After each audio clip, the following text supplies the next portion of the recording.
Okay, so if you're caring for young children, you already know that safety is just everything. It's job number one. But here's the thing. What if the biggest dangers aren't the obvious ones? What if they're hiding in plain sight? In this explainer, we're going to do a full-on safety audit. We're going to transform our indoor spaces by learning to see them through a child's eyes. All right, let's just dive right in with a massive shift in perspective. I want you to literally get down on your hands and knees. What does your space look like from 3 feet high? This child's eye view, it's probably the single most important thing we're going to talk about today, because honestly, it changes everything. So here's the game plan. First up, we're building a blueprint for the actual physical space. Then, we're going to learn how to decode what a child's behavior is actually telling us. We'll audit the toys and tools they play with, cover those absolute must-know injury prevention tips, and finally, we'll pull it all together by building the most powerful tool you have, a proactive safety mindset.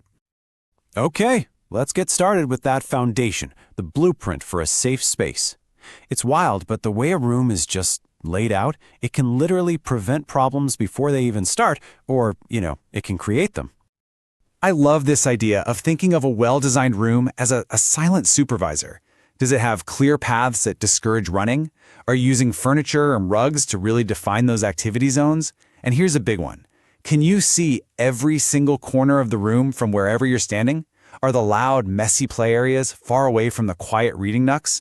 Seriously, a space that's been thoughtfully designed is your absolute first line of defense. But look, a safe space is only half the story, right? Now we've got to decode behavior, and this is probably the biggest mindset shift we're going to make today.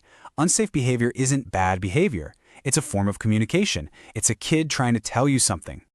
So this brings us to a really game-changing concept, the idea of form versus function. The form is what you see. It's the hitting, the crying, the running. But the function, that's the hidden why. It's the reason behind the behavior. And here's the key. If you only deal with the form, if you only say stop hitting, you're never going to solve the root problem. You have to figure out the function.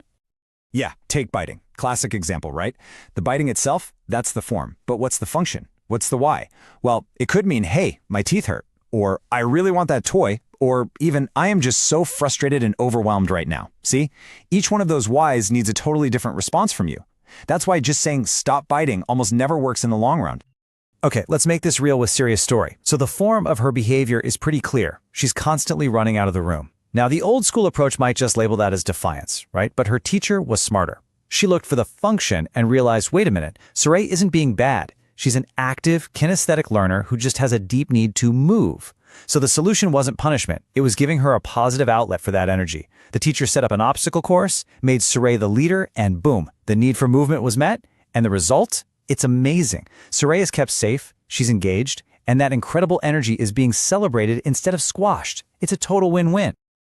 Okay, so we've looked at the space, we've looked at behavior. Now let's audit the actual stuff in the room.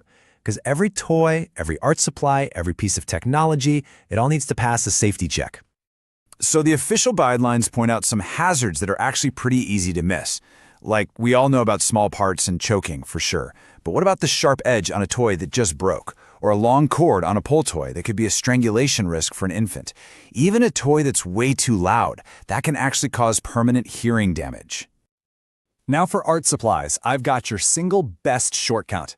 It's this simple. You're going to look for this AP seal. It basically means a toxicologist has looked at it and confirmed it's non-toxic for kids. Don't even worry about that long ASTM number. Just look for those 2 letters.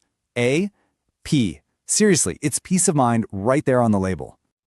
And when it comes to technology, the safety question is a little different. It's all about understanding the difference between active use and passive use. Is the child just kind of zoning out, passively watching a show, or are they actively using that tech to create something? Maybe using an app to make a cool story with pictures from a field trip. Our goal should always be to use tech as a creative tool, not just, a digital pacifier. Okay, moving on to section 4, and I want to be really clear. This section covers the absolute, non-negotiable rules for preventing the most serious indoor injuries. These are the big ones. The high-risk hazards we have to get right every single time. I want you to let this number sink in for a second. 90%. 90% of fatal choking incidents happen to kids under the age of 4. That's why our vigilance has to be absolutely relentless. It means crawling around on the floor looking for that one stray Lego. It means cutting foods like grapes and hot dogs lengthwise, not into little circles. every single time, no exceptions. All right, next up is safe sleep. And these guidelines have literally saved countless lives, so let's get them right. The rules are so simple, but they're so powerful. Always place infants on their back to sleep.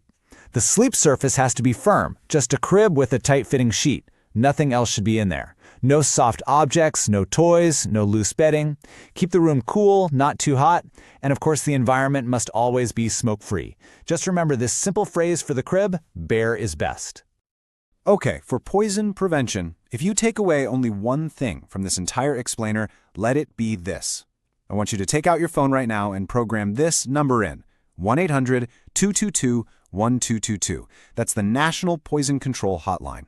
And post it up near any landlines you have. Because when an accident happens, you don't have a second to spare looking for a number. This call connects you immediately to life-saving experts. Do it now. So all of these rules, all these guidelines, they all lead us to our final and honestly most important point: developing a proactive safety mindset. See, safety isn't some checklist you just finish and forget about. It's a lens. It's a way of seeing the world that you practice every single day. So let's bring it full circle, right back to where we started, with your new child's eye view. I'm going to leave you with one last question to take with you. After everything we've just talked about, what's one blind spot you just discovered in your own space?